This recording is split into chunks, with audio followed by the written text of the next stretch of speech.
So, Mark, we're gonna get right in this because you know how our time goes. I'm excited about the new book. You've had other books as well. What was the last book you wrote?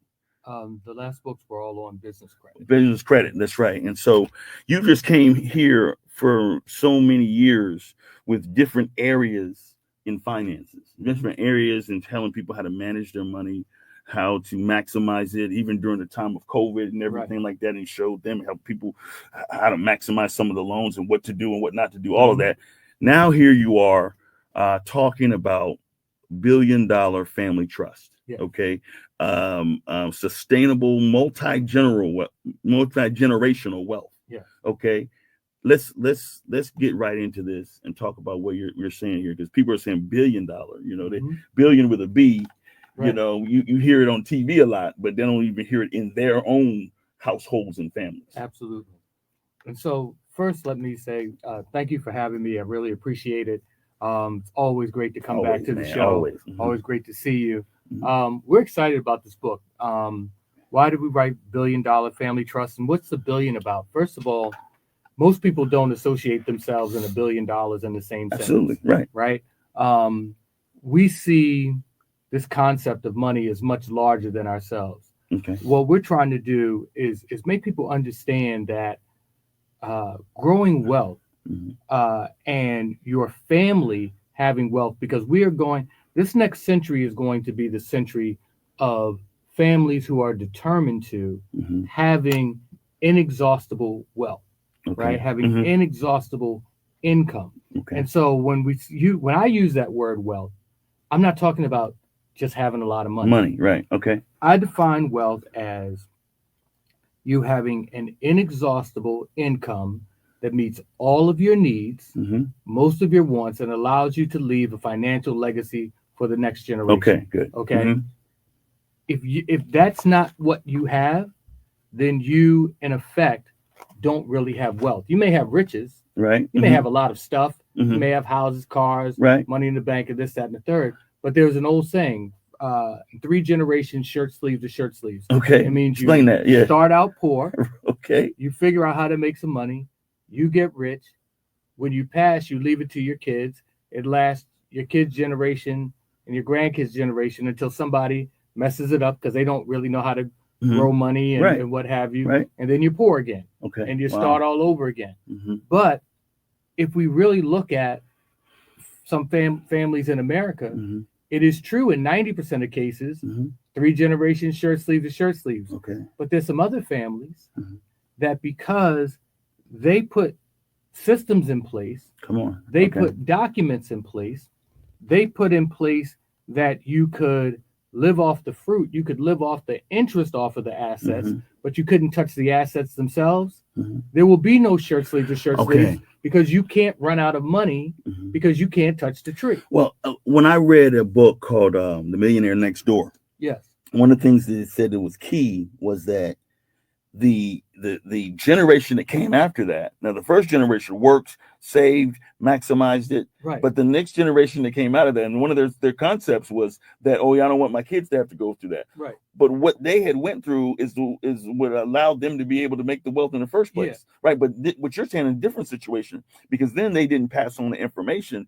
But here, whether they pass on the information or not, if it's set up correctly, And some then information that's passed on is not good. okay, And let me tell you what the impetus of this book was. 2 years ago, very suddenly my father passed okay, away. yeah, I remember, Right? yeah, I remember, He yeah. had a stroke. He died. He was my absolute best friend. Your father was a And he pastor, just my Pastor father was Fuller. pastor. Yeah, Right. Pastor James Fuller. Mhm. And I just said it it because a lot of just people here in Baltimore yeah know him and yeah know him well, he right? was pastor for since 1977 Uh, and retired in 2014. Mhm. And I had no concept of a world without my dad. mhm. And so there were some things that he had asked me to do because I have to give him all the credit in the world. He had me completely prepared for him Mhm. not being here. Okay. Things were in place and he had prepared my brother and I for decades before. Praise So, God. so Well, that first of that all, a lot of people can't even say that. yeah. Okay. No, So I mean, okay. he just would sit you down and tell you, I need this taken care of, I need that taken care of. And so one of his instructions was that he wanted me to make sure that I looked out for some things that he was very concerned about because my father was a family guy. Mhm. His first, last, and only concern was his family, both Amen. our nuclear family, but then his brothers and sisters, Mhm. his parents, his aunts and uncles, Even the church their family, right? kids, All the that, church right? family, Uh-huh. everybody. Right. And Wow. so he asked me to put some things together, and I really couldn't. I really was perplexed Mhm. by what it was that he was trying to tell me and what he wanted me to put together. And I was sitting at my kitchen table, and I'm thinking about what my dad asked me to do. I couldn't figure it out, and then I see this deed Mhm. on the kitchen table, and the deed is from my father's grandfather, Mm.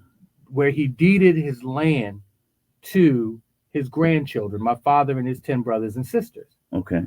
And I'm like, looking at it, and I'm thinking, now, why did my great grandfather deed his land Mhm. to his grandchildren, right? Okay. Down in South Not to Carolina. his children. Not to his That's your children. point, right? Uh-huh. Not to his children, but Mhm.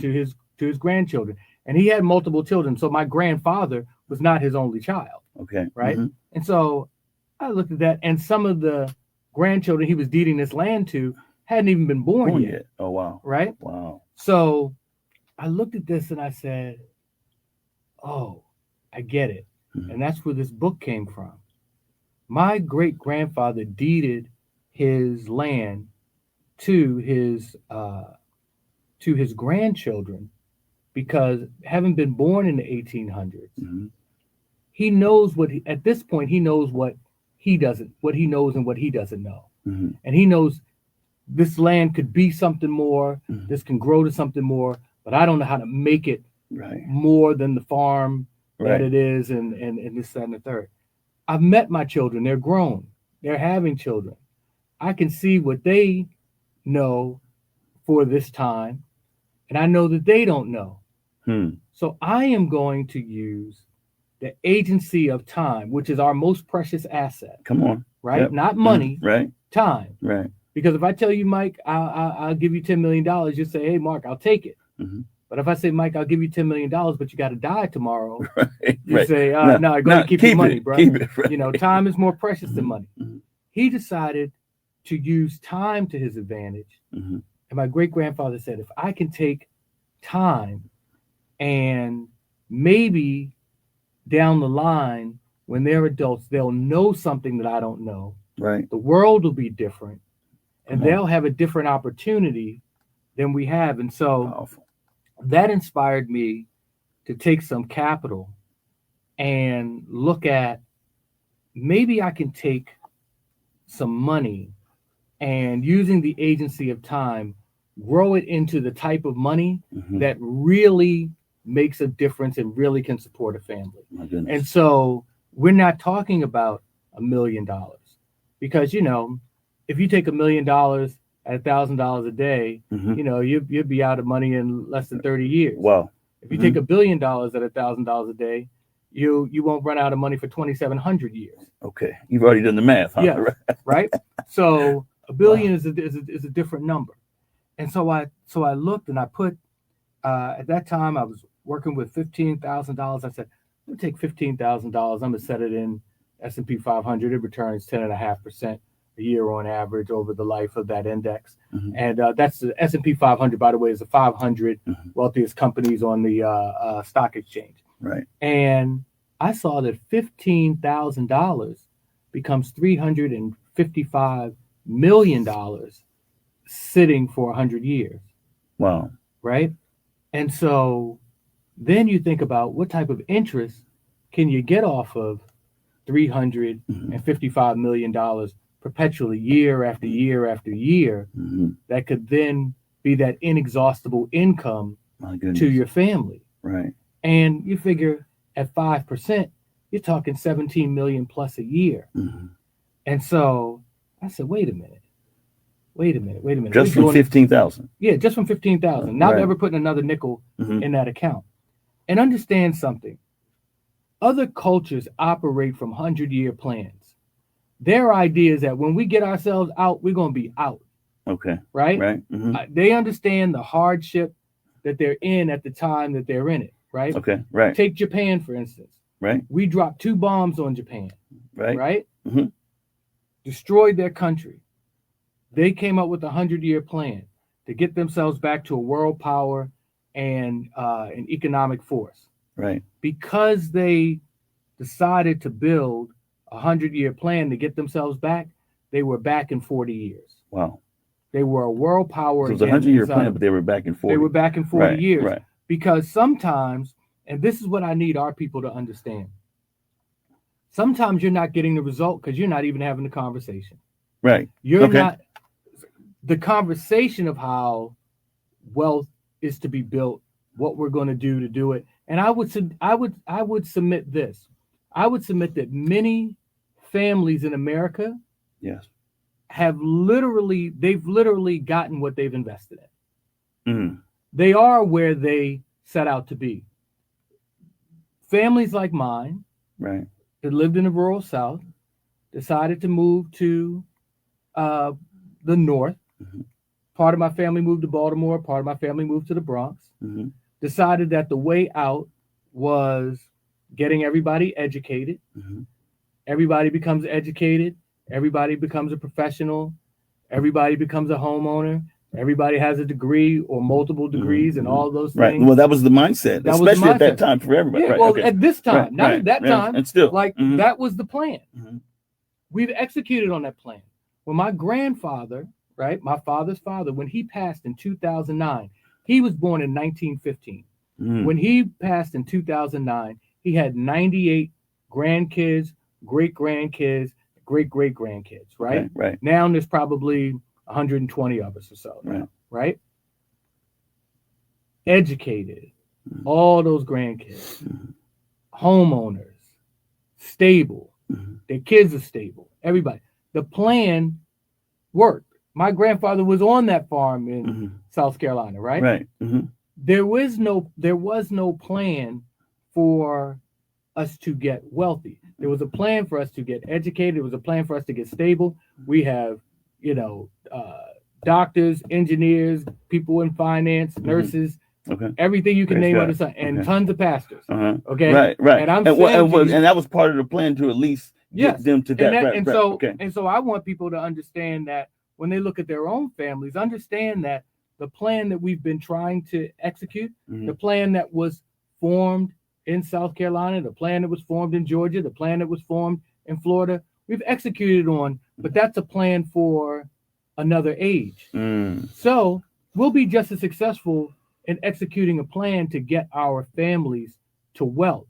And it only takes a small amount of capital invested by each person, each generation, in an account that will fund everybody in their bloodline. Okay, stop right there. It only take a small amount of capital.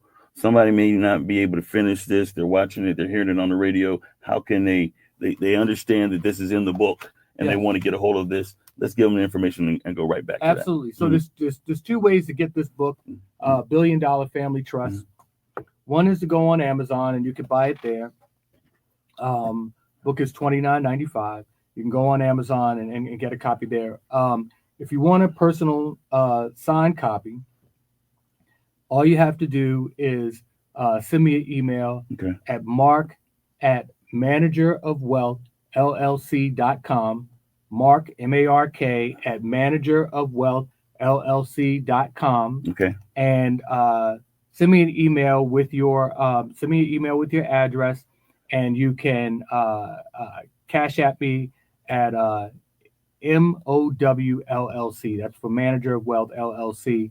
And I'll pop right up. You can cash at me and I'll send it out, and I'll send you a signed copy of the book directly from me, no shipping costs. And they can still go to that email if they want you to come and speak about this book. 100%. That's what I'm hearing. They 100%. want you to come to churches. They want you to come to the organizations, you want to businesses, contact families. Me, yes. Right. Okay. You want to contact me, you can contact me directly there.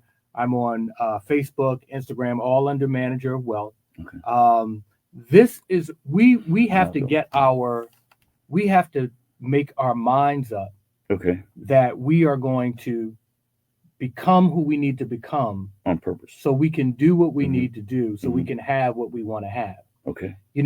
Nobody, if you told somebody I know how to read, they wouldn't be impressed. right? Right. You're expected to know how to Gotta read, right? Right. Right. But understand that becoming literate takes a lot of time, energy, focus, and some years to do. Right. If you told somebody you know how to walk, Right. they wouldn't be that impressed. Right. But from the moment you were born, you were watching right. other people Learning. do it. You saw that allowed them to move around, so you decided to do that. We drove here to the studio today, knowing how to drive. Right. Nobody's impressed that you know how to drive. Everybody knows how to drive. It's expected, right? Right. Right. But let's be honest. You sit there for 15 years and 9 months waiting to get that permit, saying to yourself, when I get my opportunity, I'm going to get behind the wheel of a car and I'm going to learn to drive. Right. And despite all of the obstacles and hazardous conditions that you face being a driver, right? Rain, snow, sleet, right? Other bad drivers on the road. Trying to learn how to do it, right? You make up your mind. Finance is 1,000 times simpler than than any of the three of those things. But it's been made to seem like it's not, though, Mark. Because the system needs you to live a linear life. What do I mean? A linear life is I go out and work. Right. I save a percentage of my money. It builds up. I have this amount of money in retirement. Maybe I got a few million. I live off of that until I die. I leave that, whatever I have left, to my kids, rinse and repeat. And on our mind, we say, well, each generation, everybody will have a little bit more. Right. You know, all my folks could leave was a house. The next generation, they leave a house and a 401k and a few assets here and an investment property. Next generation leaves that plus maybe a little business and and we call that progress, which it is. Right. But think about this: $45,000, Mike, sitting in one account at 10.5% for 100 years is $1 billion. Wow. I'm telling you that the average person out here, right, average professional, is going to make $75,000 to $100,000 a year, right, during their work lifetime from here forward. And I'm telling you, what allows them to leave $1 billion to future generations is 45 grand. Okay, so let me play this other side. You're talking to me about something years and years from there. From now, years and years from now, that's a world away, and I'm in this situation right now where I'm just trying to pay my bills and stuff like that right now. Right. What is the advice that you give to that person who also wants to do this, but they're trying to pay? They're living paycheck to paycheck now. Right. Get your life together. Okay. Is my advice. Okay? All right. Because listen. There's 5 ways that people leave millions to billions of dollars on the table in a lifetime financially. Okay. One of those ways is overpaying taxes, right?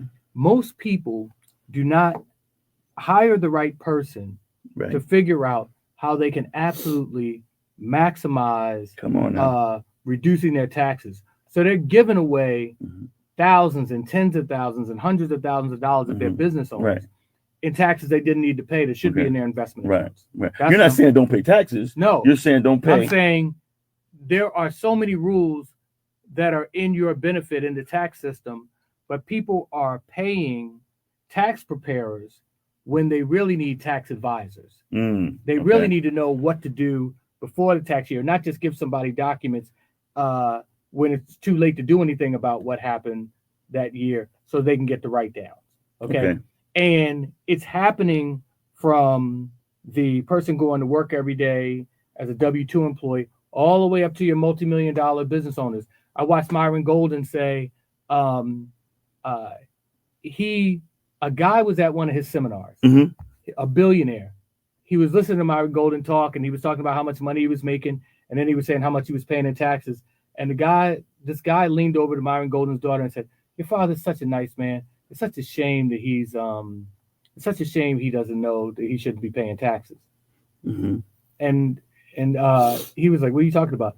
And the guy showed him how the real estate that he owned, he should be using something called cost segregation to write off the full cost that he paid for that real estate Wow. against his tax bill. Mhm. Do you know that just from doing that paperwork and getting the right accountant, he got back all of the taxes that he had paid the previous 3 or 4 years? Wow. Which this guy is making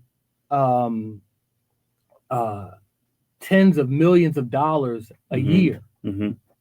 and paying hundreds of millions, paying millions of dollars a year. Mhm. He got it all back. And this is a guy who knows how to make money. Right. He didn't know. How So to keep it. think about the waste of that. Mhm. Okay. The second thing is we're not doing our due diligence. We all want to get our kids educated, Mhm. but we ain't doing the due diligence on getting the scholarships Mhm. for our kids and making sure that freshman year, sophomore year, junior year, we are making sure our kids put in 20 scholarship applications. Most scholarships are not based on need. Mhm. They're based on major, where you're going to school, and a whole bunch of other things Okay. that you qualify for. And most people are counting themselves Give out. me 3, 4, and 5. Okay. And don't tell them why. Yeah. Because we're gonna come back. We have to come back. Our time is up. You're gonna come. I need you to come back in the next 2 weeks if you're able to.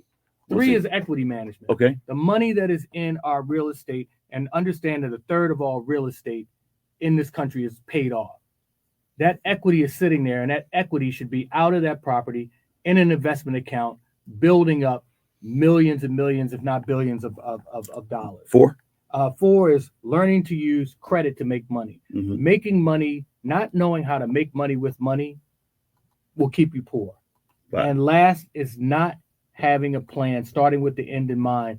We got to have a 100-year plan for our family, not Mhm. for ourselves individually, for our family. And we have to then instill that in our children, and our children have to instill it in their children. Mhm. Because if we start out with a 100-year plan, you'll probably get to your goal in less than 50.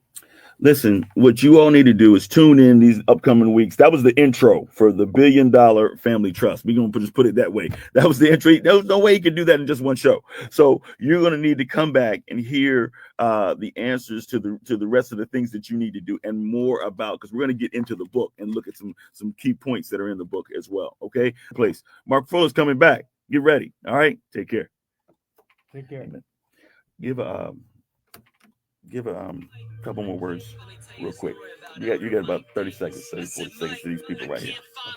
Okay. Hey, everybody, thank you for tuning in. Really appreciate it. Mike, thank you for having me. Absolutely. You know it. It's always amazing. Folks, we've got to make a change. We've got to do something very different than what we've been doing. We really have always believed that wealth is something that other people have.